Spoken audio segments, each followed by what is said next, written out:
Hello and welcome to Second Rate Film School. I'm Andrew Wass, and today we have a very special guest star, returning friend of the show, and our most repeated guest star, Peter Lauer, back for his third visit. Welcome back. Three Peter for Pete and Pete.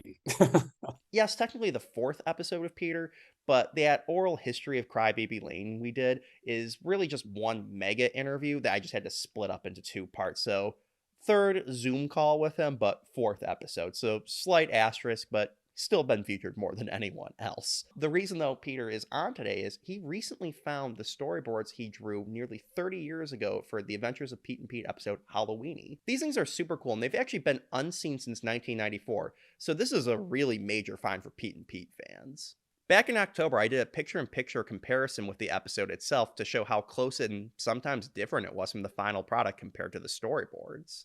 So if you haven't seen that yet, the link is in the description, and I highly encourage you to go check it out because it is really just amazing to see the craft Peter put into these storyboards and how instrumental they were in making the show.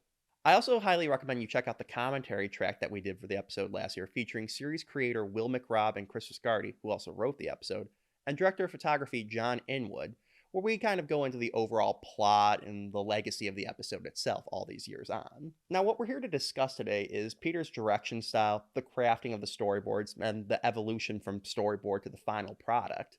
So, Peter, to begin with, how important are storyboards for you as a director? Today I storyboard certain sequences that demand it. If there's visual effects or stunts or a lot of action, and I love drawing storyboards, so it's a pleasure for me.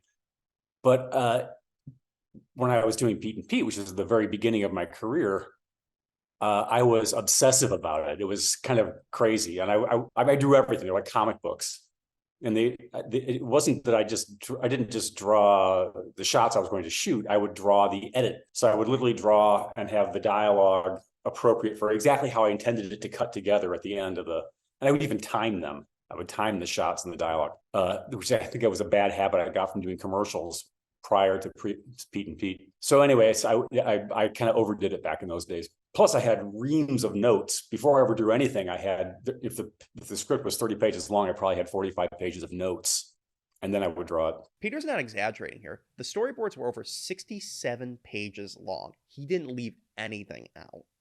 As you saw in the episode comparison, he didn't just do a basic setup of, let's say, little Pete and Nona on the porch, and then a note saying repeat shot 32A for all the other times the setup would be used.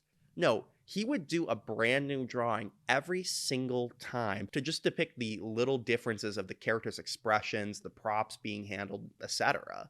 What's even more impressive is how detailed these storyboards are. He could have very easily just done little stick figures or just basic drawings to get the idea across, but there's an impressive amount of detail in these, like the kids' freckles, splatter of the eggs, and even writing on props and signs was featured when a squiggly line would have sufficed.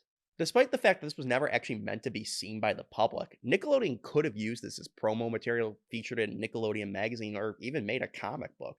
Like, Peter, I seriously do think there's a market here for you to put all of the storyboards you did for all of your other episodes out in as like a coffee table book or comic book or something. Well, I'll sell them if anybody wants them. Yeah, we can even create new episodes. Get Will and Chris on the phone. We'll have a revival on our hands. Now, the craft and creativity you had in making these storyboards actually brings me to my next point. As previously mentioned, you just directed the episode with Chris Viscardi writing it. So, what was that like interpreting someone else's script into a visual medium that you were going to direct compared to something like Crybaby Lane, which you both directed and wrote?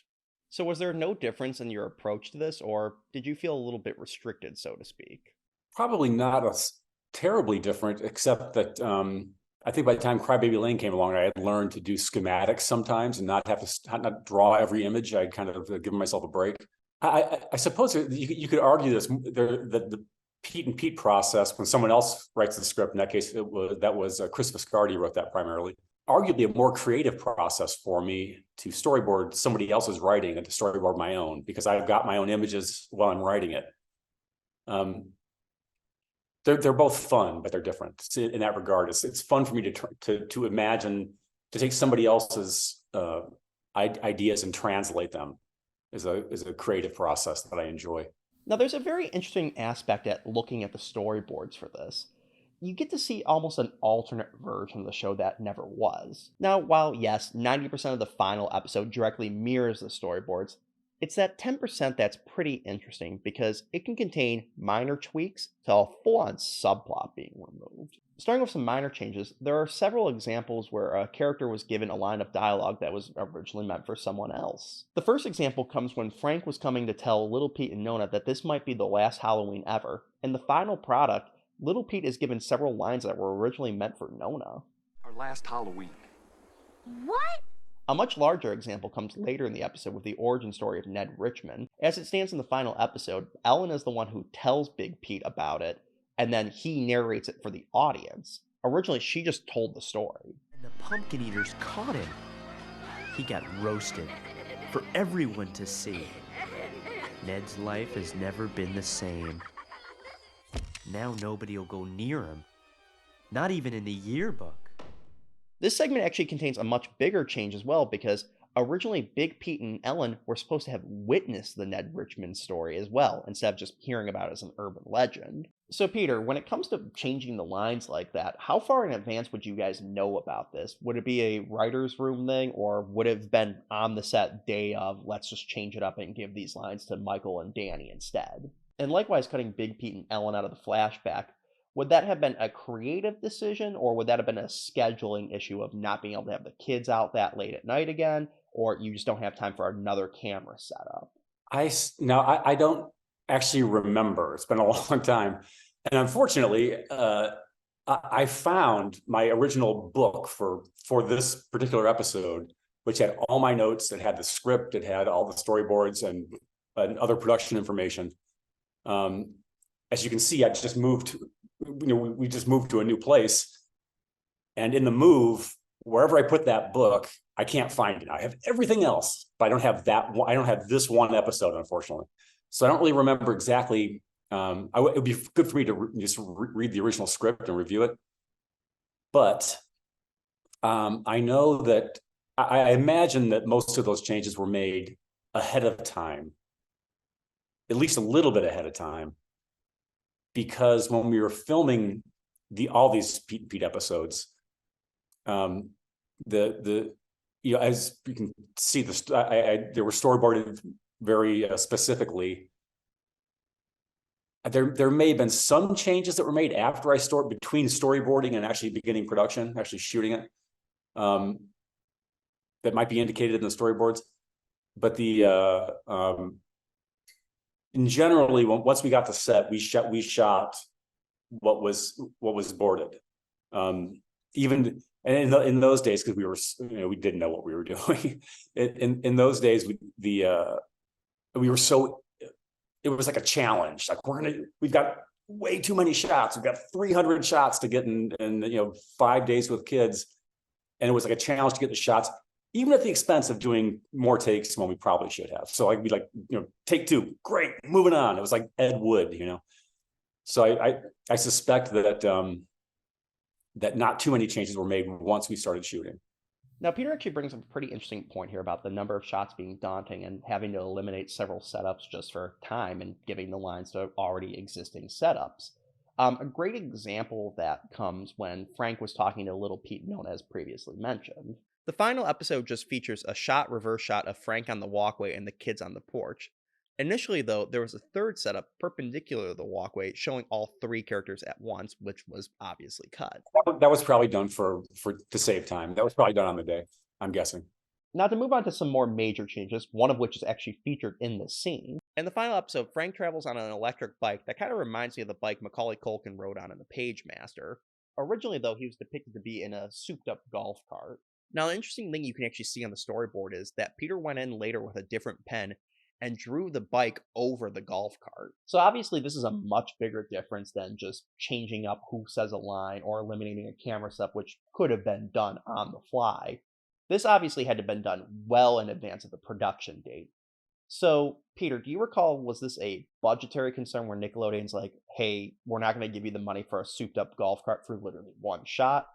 Or was this Chris deciding to change it in the script because it would be more comedic to see him on this dinky bike instead? I don't remember, but what you just proposed sounds very plausible. Prop department probably was like, we can do a better job with the bike than the golf cart. We can save money there and put it somewhere else. That sounds reasonable to me. Now, personally, either explanation works, but I do think the visual of him getting off a dinky little bike with a light on his helmet is much funnier than getting out of a souped up golf cart because you really do see security guards in these things. I don't know, maybe it was less common in 1994, but this is just a much funnier visual to me, at least. Note from the future, right after we record this, Peter found a bunch more of the paperwork he has from this episode, so we actually have a little bit more information to work with now. His director notes, which are dated from August 29th, 1994, still details it as being a three-wheeled vehicle. However, the shooting script, which is dated September 12th, 1994, now lists it as a moped. So whatever the reason was, this was actually changed pretty late into production, given the fact the episode aired on October 9th. Now, moving to the biggest changes, there were several monologues and a whole subplot removed. Starting off in the cold open, Big Pete has a longer monologue that goes into a bit more detail about his dislike for the holiday. Now, while not completely necessary to be featured, it does add a little bit more context and does touch on the element of him growing up and being too old for Halloween, which we do see in the episode. We also get a dirty joke of him watching a 50s B movie titled It Came From Your Anus, which you can see Peter crossed out with a different title, as that clearly wouldn't have been allowed. Additionally, the moral of the episode is actually slightly different in the storyboard versus what we got in the final episode proper. In the final episode, the Pete's celebrate Halloween, and Big Pete is a full lover of the holiday again, and we get the implication that he plans on going to trick or treat next year with Little Pete to help him break the record. In the storyboards, Big Pete does still have the renewed respect for Halloween, but his relationship with it is far different than the final episode. He flat out states he never went trick or treating again, but he's still glad that the holiday exists for the kids who do. So basically, the difference is in the final episode as it aired, Big Pete learns the moral of don't be a Grinch, you could never be too old to experience the fun and love of Halloween. And while Mike Morona was 16, so little too old to be trick or treating, that is a nice lesson for the younger target audience of the show who may have been feeling they were too old to be trick or treating, but in reality could hold on to that fun for another Halloween at least. Conversely, the original ending still does have the theme of don't be a Halloween Grinch for Big Pete, but it's a little different in the sense that Big Pete now enjoys the holiday the same way adults do, like his parents, Frank, etc., but does leave behind the trick or treating element of it.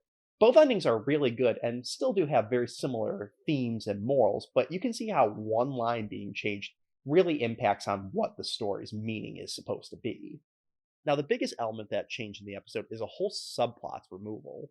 The subplot would have been the dad and Frank having a feud over dad's Halloween decorations being out of regulation, which Frank has to keep fining him for.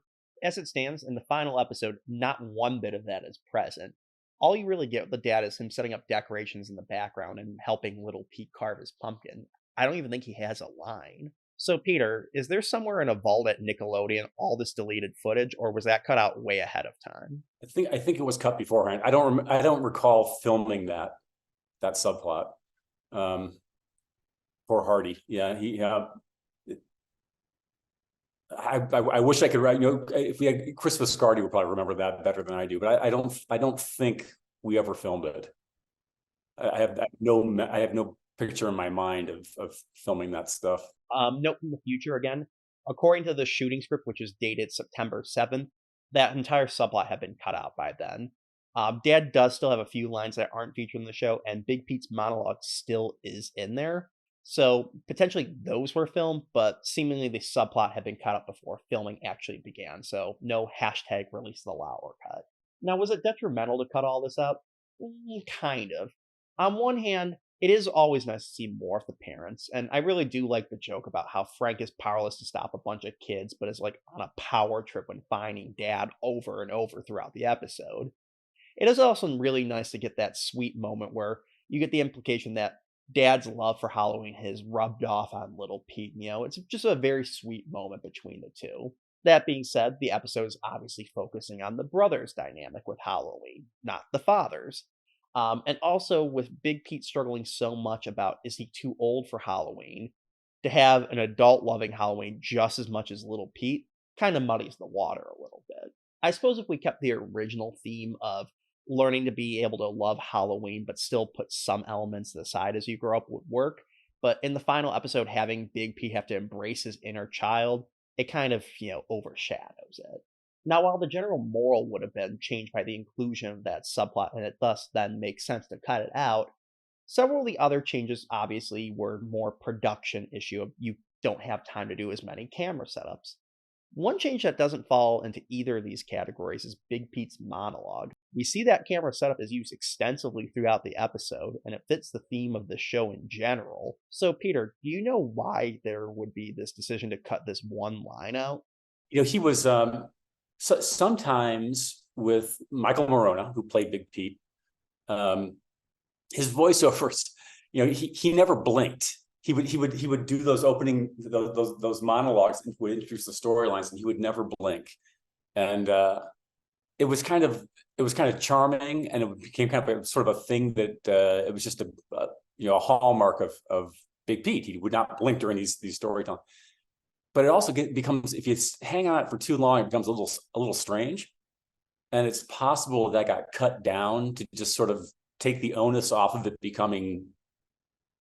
drawing attention to itself, perhaps. I suppose since the episode really does also play with Big Pete's psyche, having him have several visions, doing an extended monologue of him staring unblinking at the audience might have given off serial killer vibes. Now, obviously, we've been focusing mostly on the changes in the storyboards, but I really want to stress how close this is to the final product. I didn't take many editorial liberties while putting this together. The only examples that are really noteworthy are for shots like when Frank is talking to little Pete and Nona. As we had previously mentioned, a camera set was dropped. So I did just reuse a previous existing close-up of Frank because that was what the shot was. The biggest thing I changed was when Ellen shows up to Big Pete as a vision telling him to smash the pumpkin. Originally, the visions of her appeared reversed from how they were in the final episode, so I just mirrored the image in Photoshop for consistency's sake. Now, I bring this up not to pat myself on the back about how great my editing skills are, though they are pretty impressive. No, I bring this up because I really just like to highlight how efficient the crew was in using these things to make the final episode. The changes I've described have only accounted for like a minute or two worth of footage, so it is very impressive how just, free flowing and natural the show feels, but to find out how meticulously planned it was. Yeah, and it was I didn't know any better back then too. I didn't know to give myself options, because I'm sure there are instances in this episode and as everywhere else where, because in those days you had to shoot a show to time. There were commercials to go a certain amount of time, and you had probably it was 21 and a half or 22 minutes for the actual half-hour episode, and it had to hit exactly. So sooner or later, you're probably going to have a little too much material. It's going to get edited down. And when you're trying to if you put the full piece together and it winds up being just 28 or 29 minutes, and you've got to lose 6-7 minutes, whatever, from it. Those can be really hard choices to make. What do you cut out? When you shoot something and you've given yourself options in the way you photograph it, it makes it easier to make those cuts and successfully. I didn't know that yet. So I was shooting for exactly an edit that was in my head. It's very true to what you see on the screen, because we didn't shoot anything that wasn't planned. Now, Peter actually brings up an interesting point about them not shooting something that wasn't extensively planned.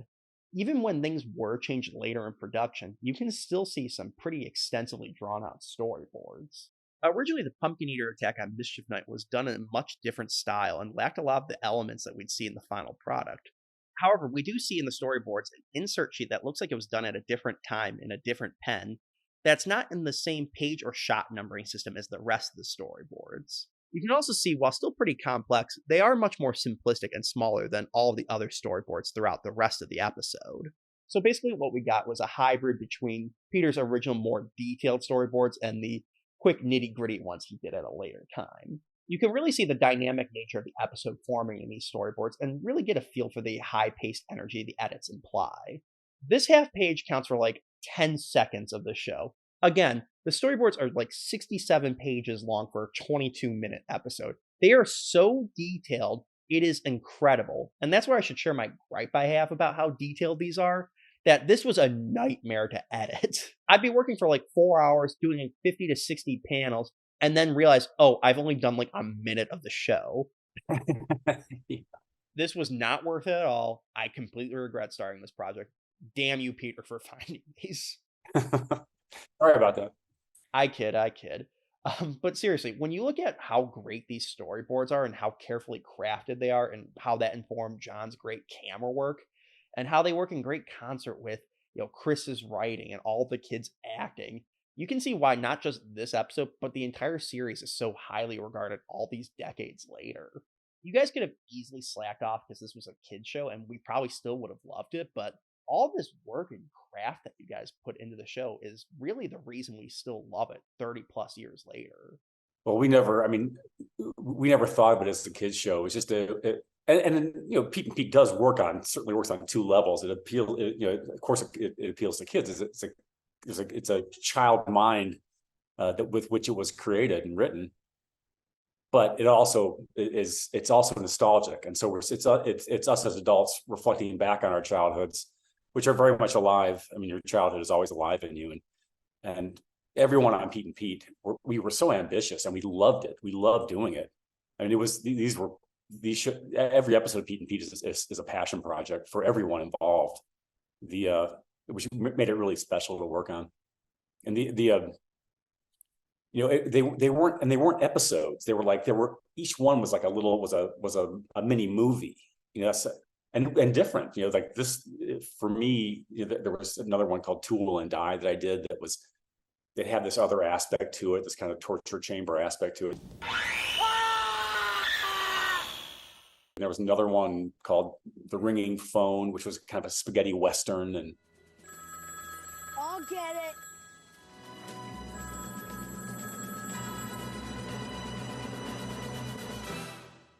And of course, this one is a horror.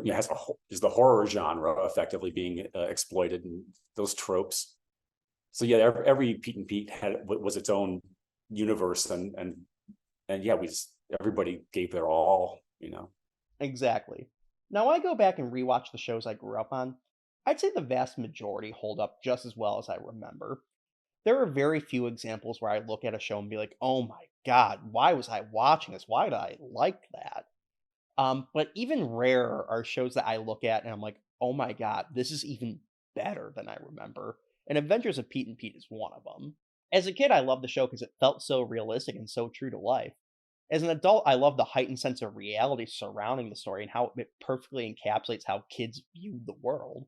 Of course, the bullies are so bad, the police are afraid of them. In reality, the cops would only put a mild amount of effort into catching the kids. But to a kid watching that, it's complete anarchy. The police are helpless. It foreshadows cartels. Exactly. So as we wrap up, I just really want to thank Peter for coming on again today and sharing these storyboards with us. Again, any of the ones that you did for all of your episodes would have been great to see and would have been a nice little peek behind the curtain into Pete and Pete. But I think it's especially appropriate to do this fan favorite episode of Halloweenie. Seeing the craft that went into creating these and knowing the amount of effort you guys put into making the episode itself is just truly amazing, and you can see why it's such a fan favorite episode all these years later. Oh, did you know there was the guy he was an artist in Seattle who did he took the show and he did a thing called 30 Days of Halloweenie. It was this like probably 2012. And he obviously grew up he saw Pete and Pete when he was a kid, obviously, and becomes a young adult, and he's an artist. And he rendered shots from this episode, and he would put one out in full color every day of October of that year, leading up to Halloween. And some of them got made into T-shirts and posters. You can buy them online. I never got a royalty from them. I never even got a free T-shirt. I'll give you any royalties this one makes. But I've lost the guy's name, and I was really impressed. I was really proud that this guy did this, and I'm not I have no qualms with him doing it, but I'd like to find him. If he sees this, I'd like to get a hold. I'd like to get a hold of him and I don't know what. Talk to him about it. Yeah, Guy, if you're watching this, comment below and I'll connect you and Peter for a finder's fee, of course. There you go. But yes, those images really are cool. I actually used them for the thumbnail of the video last year, so you can really see how cool they are. I actually really like comparing them to the show and now your storyboards just to see the final product and two different artistic interpretations all side by side. Obviously, since he's working directly from the frames of the show and your storyboards are basically one to one with the final episode, as we said, it's just great seeing the wide range of depictions of these moments across the two different mediums and three different styles. I'd love actually to see more comparisons to your storyboards and the final products and the fan art. Heck, like I said, I'd love to just see your storyboards on their own. I'd buy a coffee table book of them. Yeah, we can call it the Lauer collection. We could do it for all of your episodes. You did 5, right? I did, yeah. I think I did. Yeah, first season I did Tool and Die, and there was a car trip one, and then I did. Yeah, season 2 was I did Halloweenie, and I did the ringing phone, spaghetti western one. Then the swimming pool, which I have not seen. I haven't seen that since way back then. They never released season 3, right? That never came out on DVD. Yeah, the story was they had screwed up and already made up all the discs without getting the music cleared for one episode and couldn't secure the rights. I'm pretty sure that actually is true and not just Nickelodeon didn't like the sales of the first 2 seasons, so they just decided not to release a third set.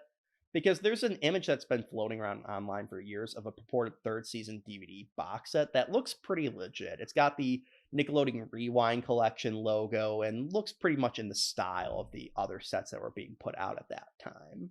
As to what happened to the sets themselves, well, I'm pretty sure they no longer exist, but the urban legend is that there's a warehouse just somewhere with pallets of these DVDs just ready to go out to the fans one day.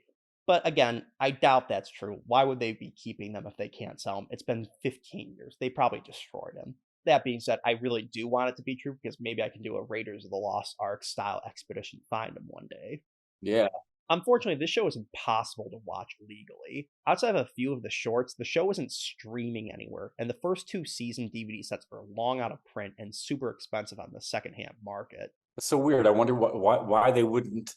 Because Nickelodeon spent, I mean, really, years, decades, if not decades, kind of trying to recapture the magic of Pete and Pete in other series, a few of which I worked on. But it was never the same. I mean, Pete and Pete was the apogee of, for me, of live action Nickelodeon. It's super bizarre because there are a handful of other Nickelodeon shows that have had very spotty physical and digital releases over the years. Clarissa Explains It All is the other one that always comes to mind, only having the first season released and only a handful of episodes available on streaming. If it really is music right issues, I really can't imagine why it's impacting the entire series. Not every episode had copyrighted music in it. Basically, if a few episodes is what's holding Nickelodeon up from releasing all of it, I really think they should take a page out of Warner Brothers' book for what they did for the new Scooby-Doo movies. That was the series that had all the different guest stars like the Addams Family, Three Stooges, Harlem Globetrotters, etc. Years later, Warner Brothers famously had a difficult time releasing the show on any format because they had to get all the different estates to sign off on it. But instead of letting a handful of estates that were being problematic hold up the entire series, they just released most of the episodes as the almost complete series. And then several years later, when they got all but one of the episodes cleared, they just released those episodes as the lost episodes. Basically, getting half the episodes of Pete and Pete on streaming to me is a lot better than getting none of the episodes of Pete and Pete on streaming. You would think it would be worthwhile because these shows kind of stand the test of time, right? They exist in a timeless alternate universe, you know. For sure, other than the 4:3 aspect ratio and the fashion choices, nothing in Halloweenie or the vast majority of the episodes is particularly dated in any way. Right. Most of the show is just based in childhood antics that are timeless to any generation. Well, there's, I was watching Wes Anderson's TV series, doing the Roald Dahl stories, and I think he's shooting 4:3. So if, it doesn't bother anybody when Wes Anderson does it. So Exactly. Now, if the 4:3 thing, that actually brings up something that drives me crazy, where you see a lot of these older shows basically being reverse pan and scan to make them 16:9 artificially. oh, it looks horrible. This looks horrible. Yeah, people need to be adults and just realize there were limitations to technology at the time, and this was the proper way to see it and just deal with it. makes absolutely no sense to me. It looks terrible when you do that. It's not. It ruins every single composition is ruined by that process. And who if you watch a CinemaScope film on your big screen TV, you're gonna have the mortise at the top and the bottom. I mean, it happens all the time. Plus, many filmmakers choose to use 4:3 or different formats for expressive reasons, So it's like to fight that, you just ruin the image, and for no gain whatsoever. To fill a space on a wall, There was a period of time when we were as a society transitioning from the 4:3 television screen to wider screen, flat screens and whatnot. And there was a period of time in television where we would shoot. It was called, you would protect for widescreen. So you were shooting for 4:3 because the majority of America at the time had 4:3 television sets, but you would protect for the eventuality that one day you're going to shoot wider. But people got really lazy about it. I think on Malcolm in the Middle, in particular, someone was telling me they were watching a Malcolm in the Middle rerun, and they were rerunning it in the widescreen. We filmed it, but we didn't clear the set out. So if you look at the widescreen, you'll see a ladder over here. You'll see some cables over on the other side of the frame. Oh yeah, there are numerous examples from that era. Yeah, famously on Malcolm in the Middle, there's several examples where one of the kids' stand-ins would have been on the edge of the screen, and you wouldn't have seen their face in 4:3. But now in 16:9, you can just see that's not Dewey. That's just some other kid. It's for no gain. I think it was composed and filmed primarily for 4:3. Just air it that way. Like I said, people need to be adults and just deal with it. I mean, this is the modern equivalent of colorizing black and white movies because no one wants to watch them because they look old. And I still don't understand what the upside is for it. Just to fill a space on a machine in your room. It's like, it's pointless. Anyway. Regardless, this has been a fun tangent on Andrew and Peter bitch about aspect ratios and the problems with streaming. But I think we should bring this back to the adventures of Pete and Pete in this very classic episode. So again, Peter, I just really want to thank you for taking the time to talk to us today about the making of this episode and also just showing us these storyboards. They are super cool, and I'm really grateful that we get to see these now. My pleasure, Andrew. Thank you for having me, and thank you for putting all the work into presenting this unique look at the process. Again, the pleasure has been all mine. And like I said, had you been lazy back in 1994 and just done a bunch of stick figures and said, repeat this shot, I wouldn't have gone through the effort to have done the comparison video, and we wouldn't have been able to do this really fun discussion. The biggest crime, though, would be breaking the annual Halloween tradition of having a Peter Lauer related product be on my channel. We're running out, I think. Is there a Halloween episode of Emily in Paris? Well, if there isn't, tune in next year for a commentary of Frankenstein where Peter tells us what he would have done if he was the director. Well, Peter, it's been great talking to you as always. Again, thank you for coming on. Thanks, Andrew. Now, for you at home, if you want to get a closer look at the storyboards or any of the documents that were featured in this video, in the description, there's a link to a Google Drive that feature all these documents that Peter has graciously shared with us. So make sure you check them out. They're super cool to check out. So until next time, I'm Andrew Wass, here with friend of the show, Peter Lauer, and we hope you've enjoyed your time with us.